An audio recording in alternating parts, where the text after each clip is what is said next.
नमस्कार, आपके साथ मैं हूं सुचारता कुकरेती और आप देख रहे हैं माइक ऑन है। जी, जहां हर बड़ी खबर पर आपके लिए माइक ऑन करती हूं मैं। और आज जिन खबरों को आपके लिए चुना है, सबसे पहले माइक ऑन हो रहा है कांवड़िए निकलने वाले। जी हां, कांवड़िए निकलने वाले। कांवड़ यात्रा के लिए पूरे उत्तर प्रदेश में किस तरह की तैयारी है, यूपी टू बिहार, और इसको लेकर उत्तर प्रदेश के मौलाना क्या कह रहे हैं, योगी आदित्यनाथ से क्या गुहार लगा रहे हैं, आज ये भी आपको दिखाऊंगी। कांवड़ियों पर क्या सियासत हो रही है, आज ये बताऊंगी। इसी के साथ साथ आज आपको दिखाऊंगी कि एसआईटी की रिपोर्ट अब सुप्रीम कोर्ट जाएगी। राम मंदिर चढ़ावा चोरी के मामले में अब एसआईटी की रिपोर्ट सुप्रीम कोर्ट में रखी जाएगी। इस रिपोर्ट के अंदर क्या कुछ कहा गया है, सुप्रीम कोर्ट ने आखिर इस रिपोर्ट को क्यों मांगा है, पूरी खबर आपके लिए लेकर आई। इसी के साथ आज आपको बताऊंगी एयरपोर्ट पर मस्जिद की जिद कैसी है। कोलकाता एयरपोर्ट पर आखिर मस्जिद को हटाने के आदेश दिए गए, लेकिन इसी के खिलाफ कैसे आज नमाज पढ़ने की जिद पर उतारू थे वहां पर ममता सरकार के पूर्व मंत्री। आज वो तस्वीरें भी दिखाऊंगी और कैसे कोलकाता एयरपोर्ट के बाहर आज सुरक्षा का एक बड़ा अमला लगा हुआ था। आखिर क्यों एयरपोर्ट को सुरक्षा देनी पड़ी, इस पर आज माइक ऑन कर रही थी। इसी के साथ आपको दिखाऊंगी कि भारत में पहली हाइड्रोजन ट्रेन ट्रैक पर आ गई। हाइड्रोजन ट्रेन की खासियत क्या है, और ये हाइड्रोजन ट्रेन जो अब भारत में ट्रैक पर दौड़ रही है, भारत 5वां ऐसा देश बन गया है जिसने हाइड्रोजन ट्रेन दौड़ा दी है। इसके मायने क्या है, ये भी आज आपको दिखाऊंगी। लेकिन सबसे पहले बात होगी एयरपोर्ट पर मस्जिद को लेकर बवाल क्या है।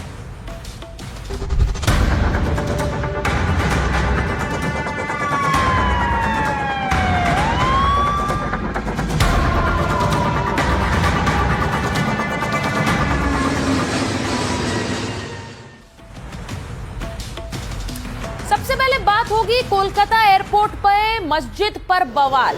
अब ये जो तस्वीरें आप देख रहे हैं, ये मस्जिद एयरपोर्ट के सेकेंडरी रनवे से लगभग 165 मीटर की दूरी पर है। इन तस्वीरों को जरा गौर से देखिए। आप प्लेन जाता हुआ देख रहे हैं और प्लेन के ठीक बगल में मस्जिद है। अब प्लेन का जो ट्रैक है, यानी कि जो रनवे है, वहां से फ्लाइट्स गुजर रही हैं और उसी के ठीक बगल में एक मस्जिद बनी हुई है। और ऐसा नहीं है कि ये सिर्फ मस्जिद बनी है, यहां बाकायदा नमाज पढ़ी जाती। कोलकाता एयरपोर्ट के बनने से भी पहले से ये यहां मौजूद है। अब एविएशन अधिकारियों के अनुसार ये ढांचा फ्लाइट ऑपरेशंस पर असर डालता है, आगे भविष्य में रनवे के विस्तार को रोकता है, इसीलिए इसे हटाना जरूरी है। लेकिन इसको लेकर ही बंगाल में सियासी पारा हाई है। एक बार फिर से तस्वीरों को दिखा दीजिए।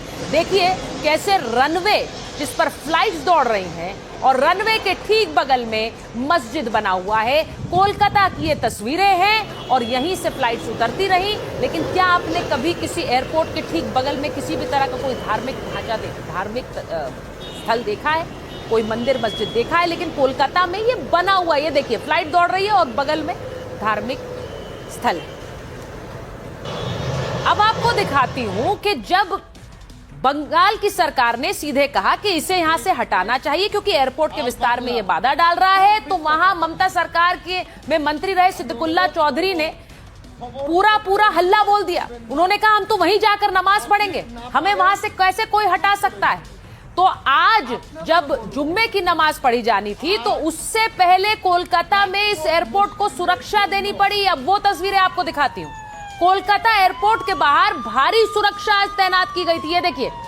और ये इसलिए नहीं थी कि यहां पर किसी तरह का कोई थ्रेट था, ये इसलिए नहीं थी क्योंकि यहां पर कोई बड़ा वीआईपी आ रहा था, ये इसलिए था क्योंकि जहां नमाज पढ़ने के लिए मना किया गया उस पर नमाज पढ़ने के लिए सिद्दकुल्ला चौधरी, उनके समर्थक आज हंगामा करने के लिए उतारू थे। उन्होंने कहा हम यहीं आकर नमाज पढ़ेंगे।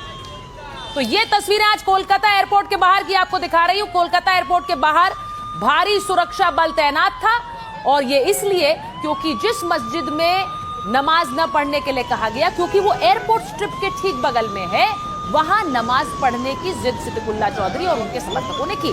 अब आपको दिखाती हूं पुलिस प्रशासन ने एयरपोर्ट के आसपास कैसे आज फ्लैग मार्च भी निकाला। अब ये फ्लैग मार्च इसलिए जरूरी था, ये बताने के लिए कि यहां पर किसी तरह की कोई डिस्टर्बेंस नहीं चाहिए, यहां पर किसी तरह का कोई हंगामा नहीं चाहिए, इसलिए पुलिस फोर्स वहां पर तैनात रही। इसे पूरा दिखाइए। पुलिस फोर्स वहां पर तैनात रही और वहां एयरपोर्ट की सिक्योरिटी बढ़ा दी गई। तस्वीरें देखिए।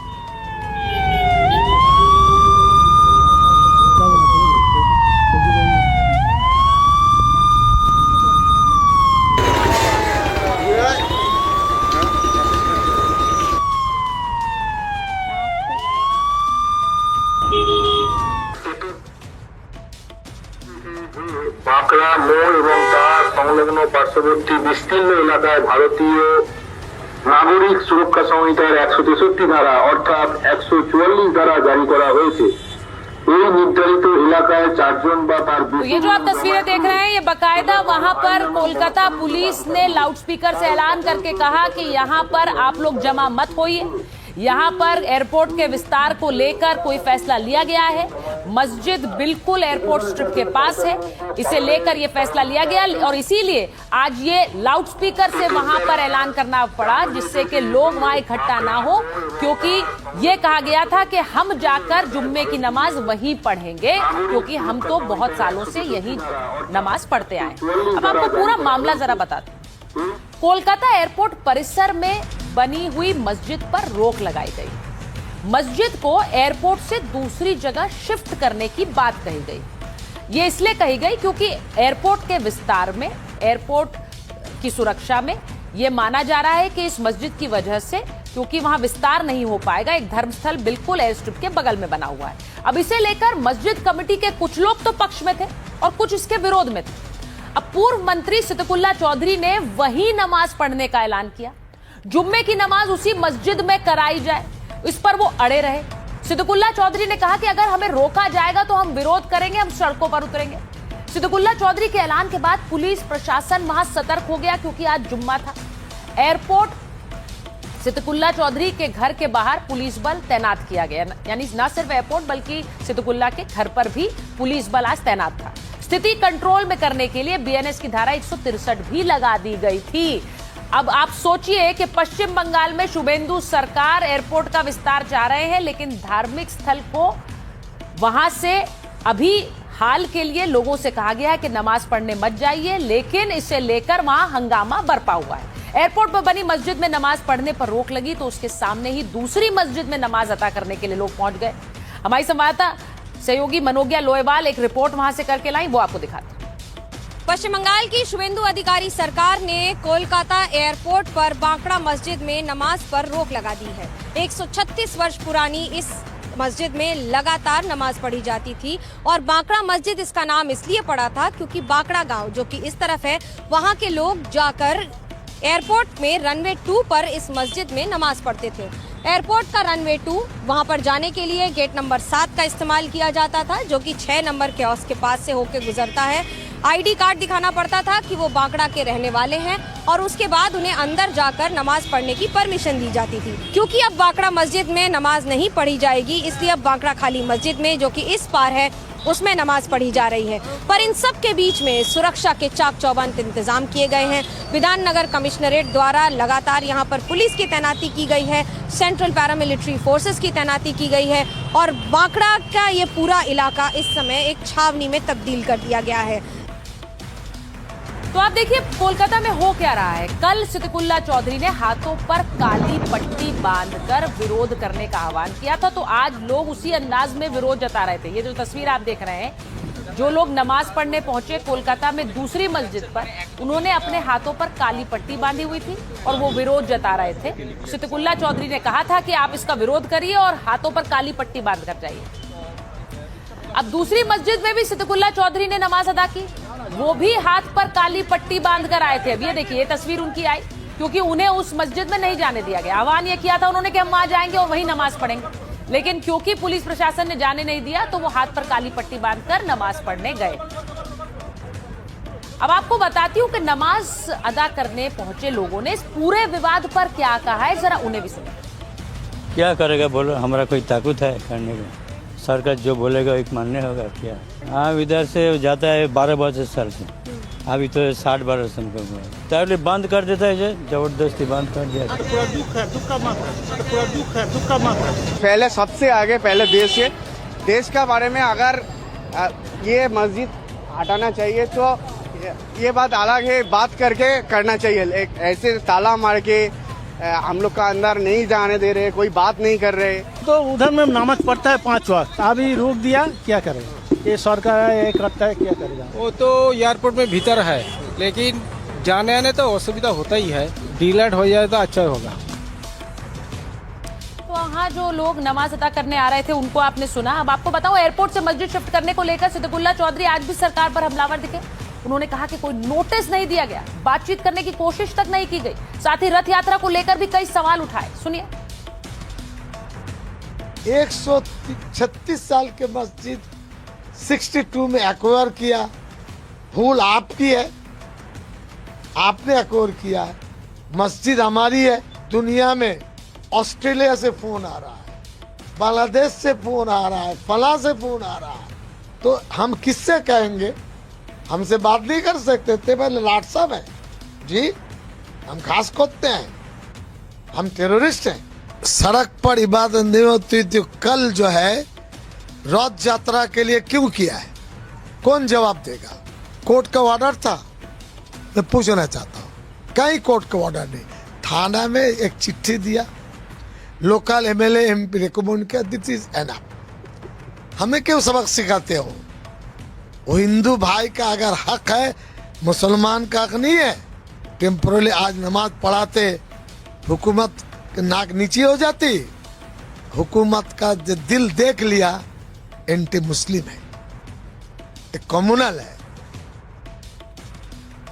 अब इसी के साथ आपको यह भी दिखाती हूं कि इस मामले की, जो कि कोलकाता में हो रहा है, उसकी गूंज बांग्लादेश तक पहुंच गई।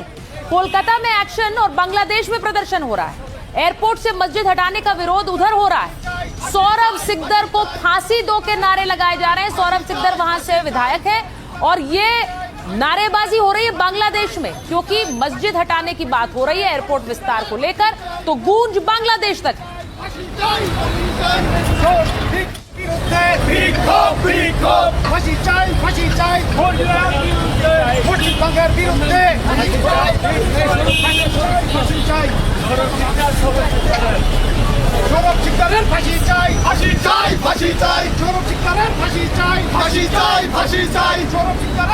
अब सौरभ सिकदर वहां से विधायक हैं, बीजेपी के विधायक हैं, और उनके खिलाफ उन्हें फांसी दे दो के नारेबाजी हो रही है बांग्लादेश में, क्योंकि इस मस्जिद को एयरपोर्ट विस्तार के चलते हटाने की बात हो रही है। अब मस्जिद शिफ्ट करने के विवाद ने सीमा पार तूल पकड़ा है। आप सौरभ सिकदर को देख रहे हैं और शुभेंदु सरकार ने इस फैसले को लिया है। इससे लेकर बांग्लादेश में मस्जिद शिफ्ट करने को लेकर विरोध प्रदर्शन हो रहा है। कई मुस्लिम संगठनों ने फैसले के विरोध में रैली निकाली। प्रदर्शन कर रहे लोगों के हाथों में बड़े बड़े बैनर थे। बैनर में मस्जिद शिफ्ट करने की कोशिश को साजिश बताया गया।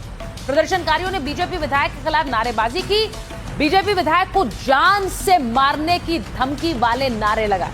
अब सौरभ सिकदर दमदम उत्तर विधानसभा से विधायक है। निर्वाचन क्षेत्र में एयरपोर्ट का इलाका आता है जहां पर मस्जिद है। अब सौरभ सिकदर मस्जिद शिफ्ट करने के फैसले के समर्थक हैं। मस्जिद की वजह से सुरक्षा को लेकर भी वो बार बार सवाल उठाते हैं, क्योंकि यहां से फ्लाइट्स टेक ऑफ करती हैं और इतने करीब अमूमन आपने एयरपोर्ट देखे होंगे, कोई भी धर्मस्थल नहीं होता है। लेकिन इसे लेकर बांग्लादेश में भी बवाल हो गया। बांग्लादेश में हो रहे प्रदर्शन को लेकर हमारी सहयोगी मनोगिया लोईवाल ने सौरभ सिकदर से बात की। बांग्लादेश में फांसी की मांग कर रहा है। मेरे को लगता है ये एक साजिश है। और देखिए, यहाँ सिद्दीकुल्ला चौधरी जो इसका मास्टरमाइंड है इंस्टिगेट करने का, ये दोनों का नाम भी मिलता जुलता है। ये जमायती उल हिंद है और ये जमायती उल बांग्लादेश है। तो यहाँ पे तो क्या है, मोदी जी का शासन है, शुभेंदु दादा का सरकार है, भाजपा सरकार है, इसलिए यहाँ पे कुछ करने का ना इन लोगों का हिम्मत है ना साहस है। तो इसीलिए दूसरा कंट्री से कर रहे हैं। चलिए, ये कोई फर्क नहीं पड़ता, जो काम है वो काम हम करते रहेंगे। तो आपने सुना कि ये पूरा मामला कैसे तूल पकड़ रहा है। अब तस्वीरें आपने भी देखी हैं, आप भी तय कीजिए कि एयरपोर्ट और रनवे की स्ट्रिप जहां पर प्लेन्स टेक ऑफ और फ्लाइट्स टेक ऑफ करती हैं, लैंड करती हैं, उसके पास क्या धार्मिक स्थल का होना सुरक्षा के लिहाज से सही है या इसे ऐसे ही चलते रहने देना चाहिए? आप भी सोचिए इसके बारे में। बहरहाल बड़ी खबर आ रही, बद्रीनाथ मंदिर के पूर्व अधिकारी गिरफ्तार हुए हैं। बद्रीनाथ मंदिर चंदा चोरी मामले में पूर्व अधिकारी राजेंद्र चौहान गिरफ्तार हुए। एसआईटी ने 4 घंटे की पूछताछ के बाद इन्हें पकड़ा है। जो सीसीटीवी फुटेज है उससे चोरी का पूरा राज खुला है। बद्रीनाथ धाम में चोरी का यह मामला है। सीसीटीवी फुटेज जब खंगाली गई तो उसमें गणना कक्ष से नकदी चुराते दिखे हैं चौहान। 22, 25 और 29 जून को चोरी हुई थी और कल कोर्ट में पेश किए जाएंगे राजेंद्र चौहान। तो जो तस्वीरें आप देख रहे हैं राजेंद्र चौहान की, कोर्ट में पेश किया जाएगा क्योंकि सीसीटीवी ने इस चोरी को कैद किया है। एसआईटी ने 4 घंटे तक राजेंद्र चौहान से पूछताछ भी की है। तो बद्रीनाथ में चोरी का यह मामला है।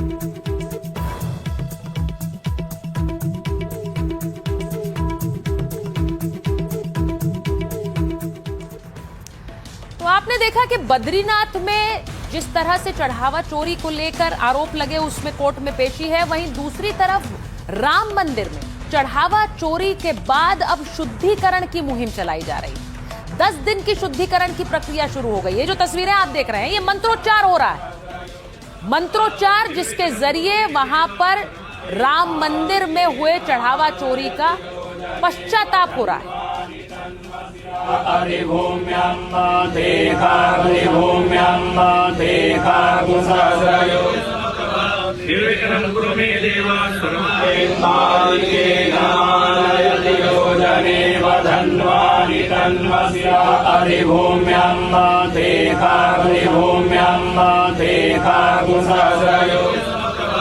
आपको ये भी बताऊं कि अलग अलग आश्रमों में भी ये शुद्धिकरण का कार्यक्रम हो रहा है। वहीं राम जन्मभूमि ट्रस्ट ने अब प्रायश्चित पूजन शुरू किया है। ट्रस्ट के पदाधिकारियों ने इसे व्यवस्था में चूक माना और अब विधि विधान से शुद्धिकरण के बाद क्षमा याचना मांगी जा रही है कि प्रभु आपके मंदिर में इस तरह चढ़ावा चोरी हुई, इसीलिए ये धार्मिक अनुष्ठान चलाया जा रहा है।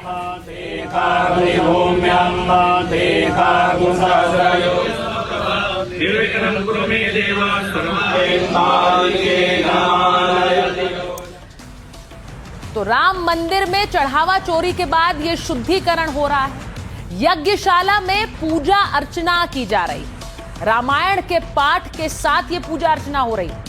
भगवान राम के नाम पर यह हवन अयोध्या में शुरू किया गया है। मंदिर ट्रस्ट के सदस्यों ने इसके बारे में जानकारी दी। अब 10 दिन तक इस शुद्धिकरण का कार्यक्रम चलेगा। 70 धर्माचार्य इस अनुष्ठान को पूरा करा रहे हैं। अब आपको बताऊं कि राम मंदिर ट्रस्ट के सदस्य महंत दिनेंद्र दास इस पर क्या कह रहे हैं, जरा सुनिए। रामलाल का चोरी हुआ है तो उसमें तो हम लोगों का भी नाम आ गया। इस कारण हम लोग जिसे पाठ कराएंगे तो रामलाल को दंड देंगे। धीरे धीरे भविष्य में सब स्थिति सही हो जाएगी। तो आपने सुना कि शुद्धिकरण का कार्यक्रम अब चढ़ावा चोरी के बाद राम मंदिर और अयोध्या में चलाया जा रहा है। वहीं एसआईटी की रिपोर्ट को लेकर जो बड़ी खबर है वो भी आपको बता देती हूं। सुप्रीम कोर्ट को रिपोर्ट सौंपेगी एसआईटी।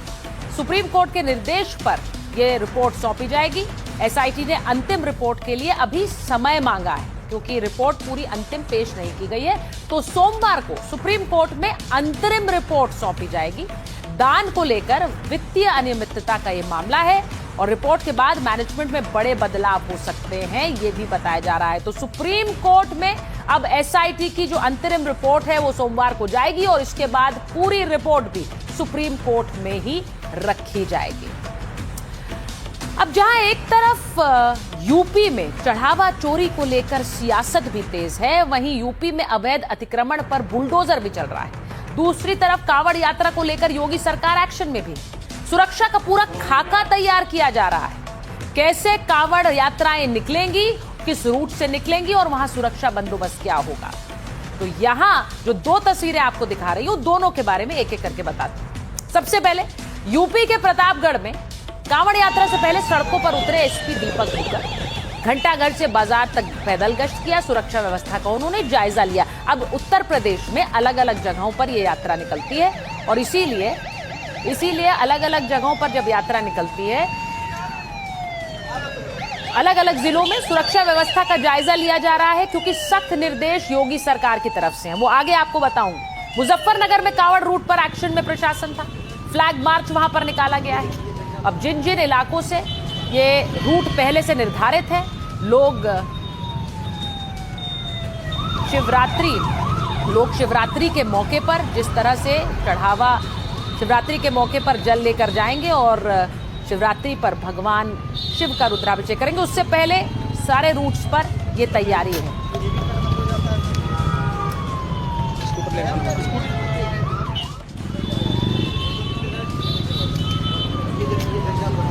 बीच आपको बता दूं कि कांवड़ यात्रा की तैयारियों पर सीएम योगी ने बड़ी बैठक ली है। मेरठ जोन के 9 जिला के वरिष्ठ अधिकारी इसमें शामिल हुए हैं। मेरठ सहारनपुर मंडल के अफसर भी इसमें मौजूद हैं। जीरो इंसिडेंट और एक्सीडेंट पर यह जोर दिया गया है। जिला समन्वय मजबूत करने के निर्देश दिए गए हैं। कांवड़ मार्गों पर सुरक्षा पुख्ती की जाएगी। कानून व्यवस्था नियंत्रण में रखने के भी आदेश। ढाबों पर शुद्ध शाकाहारी भोजन ही मिलेगा, यानी जिस रूट से कांवड़ यात्रा निकलेगी वहां सिर्फ शाकाहारी भोजन मिलेगा। खाद्य सुरक्षा मानकों का भी कड़ाई से पालन हो। कांवड़ रूट से मीट की दुकानें हटाई जाएंगी। संवेदनशील मुद्दों पर ठोस रणनीति बनाई जा रही है। योगी आदित्यनाथ अभी थोड़ी देर पहले तक ये बैठक ले रहे थे, अधिकारियों के साथ बैठक है। 9 जोन्स के अधिकारी इसमें शामिल थे। अब कांवड़ यात्रा में किस तरह सुरक्षा व्यवस्था पर अमल होगा, व्यवस्थाएं किस तरह की होंगी, उसको लेकर योगी आदित्यनाथ ने बैठक ली है। अब जहां एक तरफ कांवड़ियों को लेकर व्यवस्था बनाई गई है, कानून व्यवस्था के बारे में जानकारी सरकार की तरफ से दी जा रही है, वहीं उत्तर प्रदेश के मौलाना कानून की दुहाई भी दे रहे हैं। ये भी सुनिए। पिछले साल जो कुछ हुआ, मैं उम्मीद करता हूं उस तरह की चीजें देखने को न मिले। गाड़ियां तोड़ना, लोगों के होटल तोड़ना, रोडों को जाम कर देना, ये इस तरह की चीजें धर्म के काम में नहीं होनी चाहिए। कुछ लोग इस तरह के घुस जाते हैं, इस तरह का उपद्रव करते हैं और धर्म को बदनाम करते हैं। उपद्रव मचाया जाता है।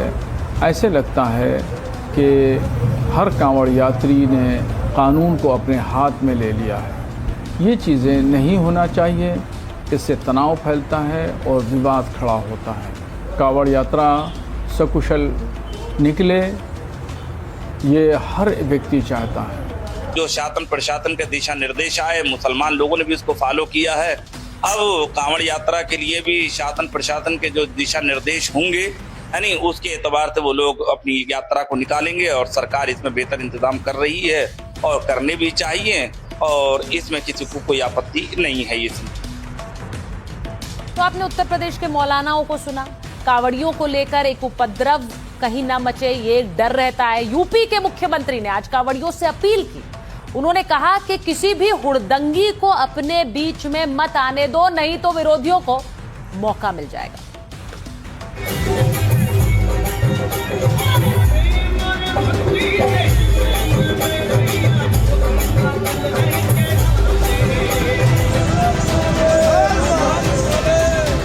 आज कांवड़ यात्रा को कोई रोकता नहीं। आज तो शानदार कांवड़ यात्रा चल रही है।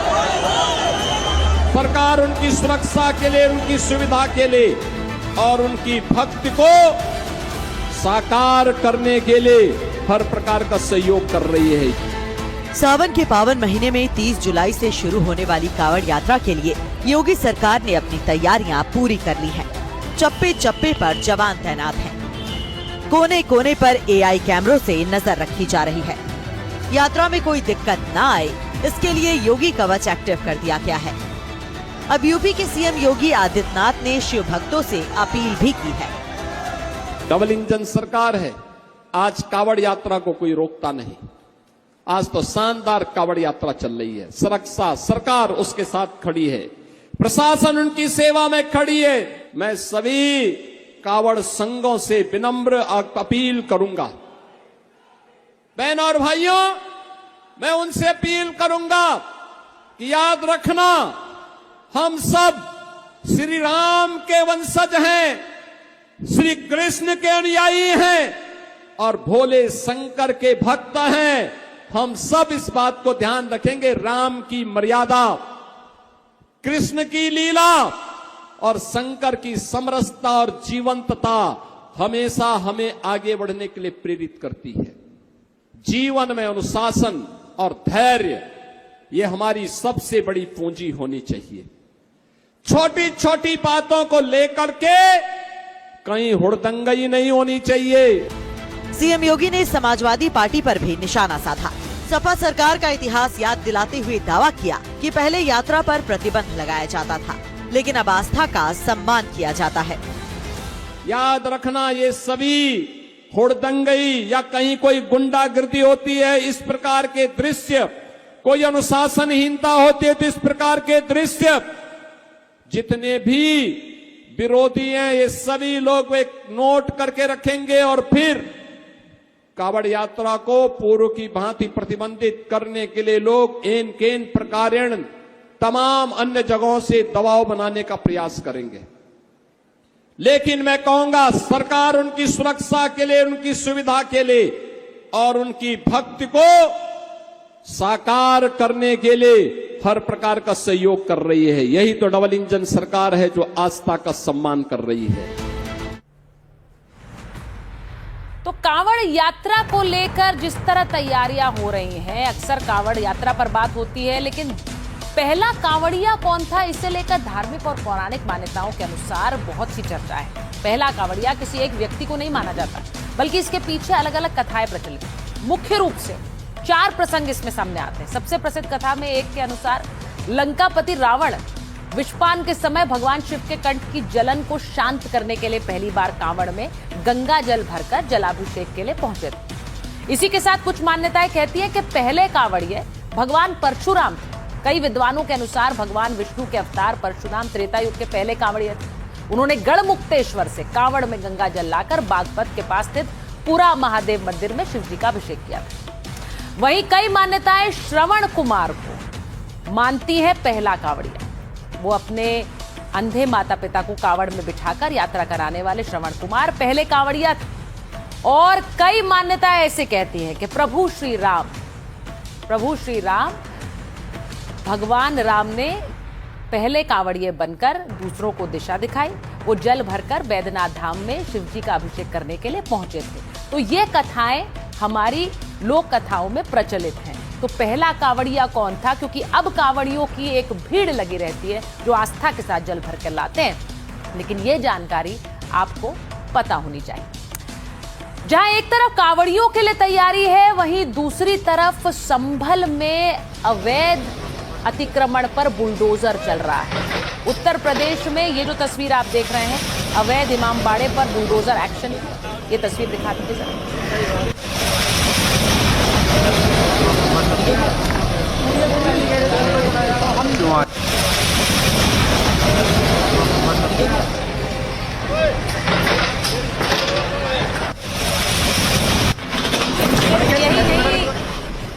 संभल में अवैध मजार पर भी आज बुलडोजर चला है।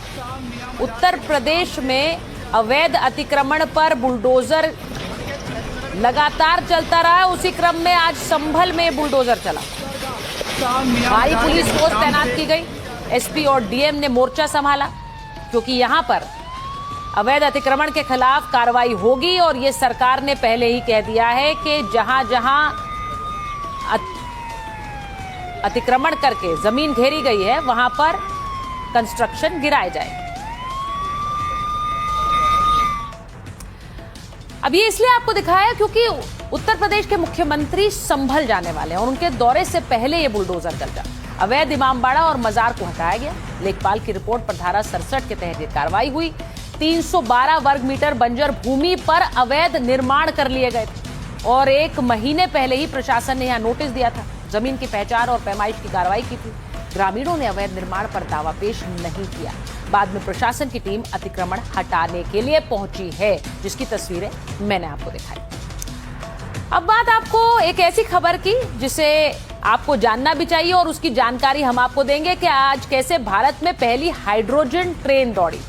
देश की पहली हाइड्रोजन ट्रेन, जिसे पीएम मोदी ने हरियाणा के जींद से हरी झंडी दिखाकर सोनीपत तक का सफर पूरा किया। हाइड्रोजन ट्रेन के इस कामयाब सफर ने भारत को अमेरिका, जर्मनी, चीन और जापान की कतार में खड़ा कर दिया है।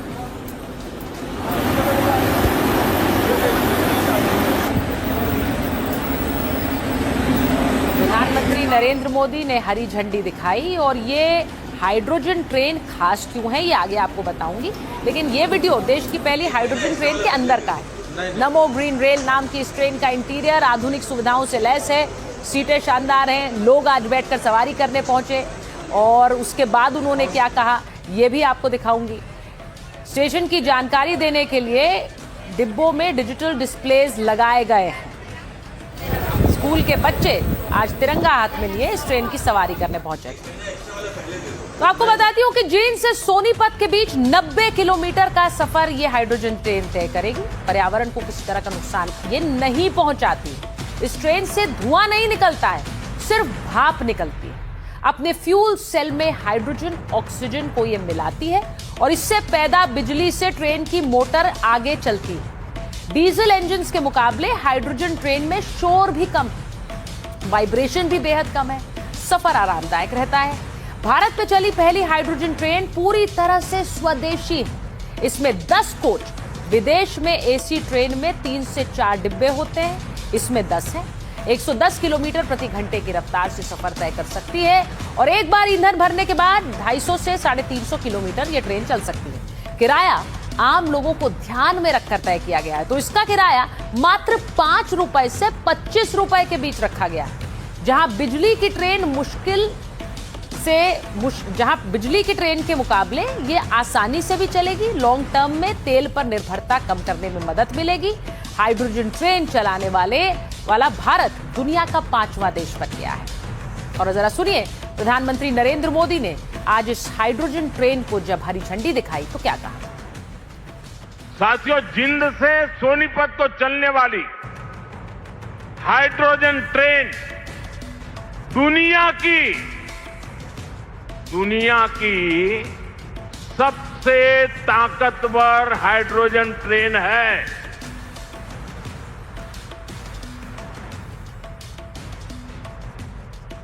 ये हाइड्रोजन ट्रेन 3200 हॉर्स पावर की है, 3200 हॉर्स पावर। और सबसे ताकतवर ही नहीं, भारत की हाइड्रोजन ट्रेन सबसे लंबी भी है। प्रधानमंत्री मोदी ने कहा यह हाइड्रोजन ट्रेन 21 सदी की ट्रेन है। भारत की हाइड्रोजन ट्रेन दुनिया भर में सबसे ताकतवर है। अब मैं आपको बताती हूं कि भारत हाइड्रोजन ट्रेन दौड़ाने वाला 5वां देश बन गया है। ये भविष्य की ट्रेन, इस तकनीक का इस्तेमाल सिर्फ वही देश कर रहे हैं जो तकनीक और आर्थिक दोनों ही रूप से संपन्न है। भारत में इसमें सबसे नया नाम है जिसने सबसे कम खर्च में ये कमाल कर दिखाया है।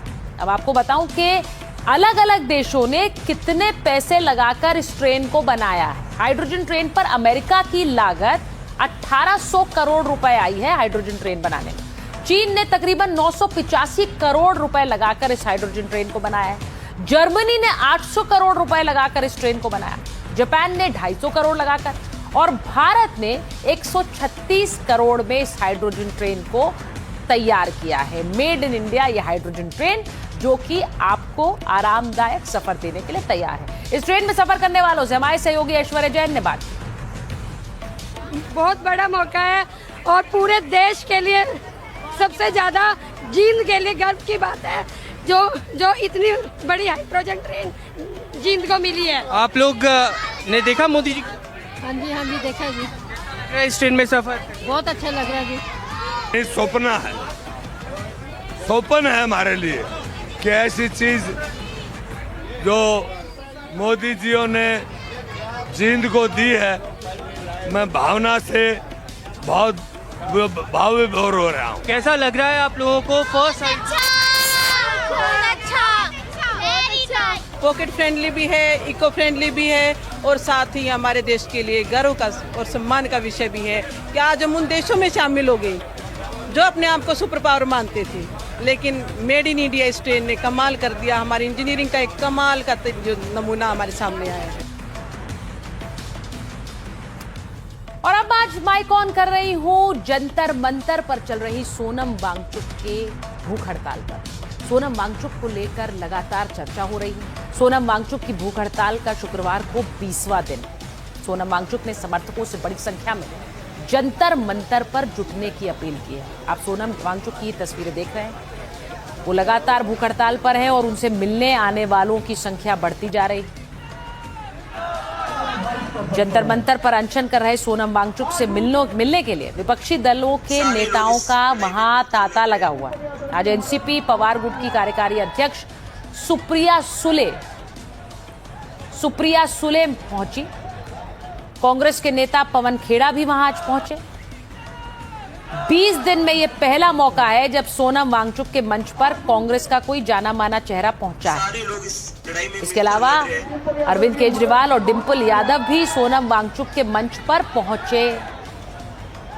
कल ये तस्वीरें आपको हमने दिखाई थी। अनशन तोड़ने की अपील ये लोग लगातार सोनम वांगचुक से कर रहे हैं, लेकिन सोनम वांगचुक अभी अपनी भूख हड़ताल तोड़ने को राजी नहीं है। सोनम वांगचुक के आमरण अनशन पर क्या कहा जा रहा है, जो लोग उनसे मिलने आ रहे हैं वो क्या अपील कर रहे हैं, जरा सुनिए। हम हाथ जोड़ के आपको विनती कर रहे हैं कि आपका अनशन प्लीज बंद कर दीजिए। हम सब आपके साथ पूरी ताकत से खड़े रहे। हमारी तरफ से एनसीपी के साथ यहाँ खड़े रहेंगे। सोनम वांगचुक जी के स्वास्थ्य को लेकर हम सबको चिंता है और एक बहुत संवेदनहीन सरकार ऊपर बैठी है जो लोकतांत्रिक विरोध की भाषा को नहीं समझती।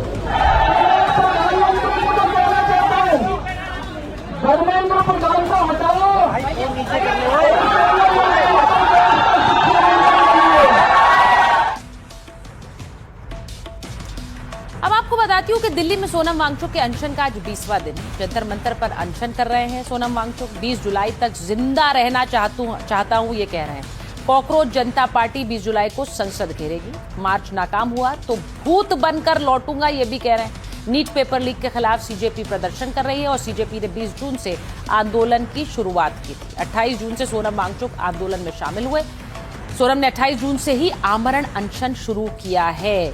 अब आप ये भी जान लें कि कई हस्तियों ने सोनम वांगचुक का सपोर्ट किया है। सोनम वांगचुक केंद्रीय शिक्षा मंत्री के इस्तीफे की मांग कर रहे हैं और शिक्षा व्यवस्था में बड़े सुधार की मांग कर रहे हैं। अब सोनम वांगचुक लगातार भूख हड़ताल पर हैं, लेकिन एक तस्वीर आपको बताती हूँ। सोनम वांगचुक 20 दिन से अनशन पर है। हैरानी की बात यह है कि जो लोग उनके समर्थन के लिए पहुंच रहे हैं उन्हीं के सामने बैठकर वो खाना भी खा रहे हैं। सोनम वांगचुक इस पर भी अपनी नाराजगी जता रहे हैं। आज तो उनकी हालत काफी खराब हो गई, लेकिन जब वो लोगों से बात कर रहे थे तब उन्होंने इस पर आपत्ति जताई, क्योंकि वो खुद आमरण अनशन पर है, लेकिन जो लोग वहां आ रहे हैं वो लगातार उन्हें खाने के लिए सामान भी दिया जा रहा है और वो वहां बैठकर उन्हीं के सामने खाना खाते हुए नजर आते हैं। जरा सुनिए क्या कहा था सोनम वांगचुक।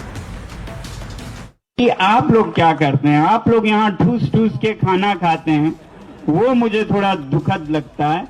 मैं चाहता हूं कि आप लोग भी कम से कम एक दिन का अनशन करें। यहाँ जब आते हैं तो एक दिन का हमारे संवेदना में सपोर्ट में दिन का कम से कम अनशन करें और जितना हो सके जो यहाँ उदारता से खाना देते हैं उनको दिन का खाना तो कम से कम न देना पड़े। तो सोनम वांगचुक कह रहे हैं कि कम से कम एक दिन तो आप लोग भी इस तरह का व्रत रखिए, क्योंकि आप लोग यहाँ ठूस ठूस कर खा रहे हैं। अब ये देखने में मुझे बुरा लगता है। अब मैं आपको बताऊं कि आमिर खान की फिल्म 3 इडियट्स के बारे में कहा जाता है कि उसमें आमिर ने सोनम वांगचुक का ही किरदार निभाया था, उसी से प्रेरित था, लेकिन आमिर खान ने आज इससे इनकार कर दिया। लंदन में उन्होंने कहा कि वो तो सोनम को जानते ही नहीं। सोनम वांगचुक को लेकर एक गलतफहमी है। 3 इडियट्स बनाते वक्त मैं नहीं जानता था कि वो कौन है। 3 इडियट्स के लेखक भी उन्हें नहीं जानते थे, ये आमिर खान ने कहा। हम उनकी सेहत को लेकर चिंतित हैं। हम चाहते हैं कि वो भूख हड़ताल खत्म करें। तो ये इसलिए क्योंकि आमिर खान से बकायदा पूछा गया कि सोनम वांगचुक हड़ताल पर हैं और आप क्या कहना चाहेंगे, तो आमिर ने आज ये कह दिया कि वो सोनम वांगचुक को जानते भी नहीं थे जब ये फिल्म बनी। बहरहाल माइक ऑन है में आज के लिए फिलहाल इतना ही। आपसे मुलाकात होगी एक बार फिर सोमवार रात 8 बजे।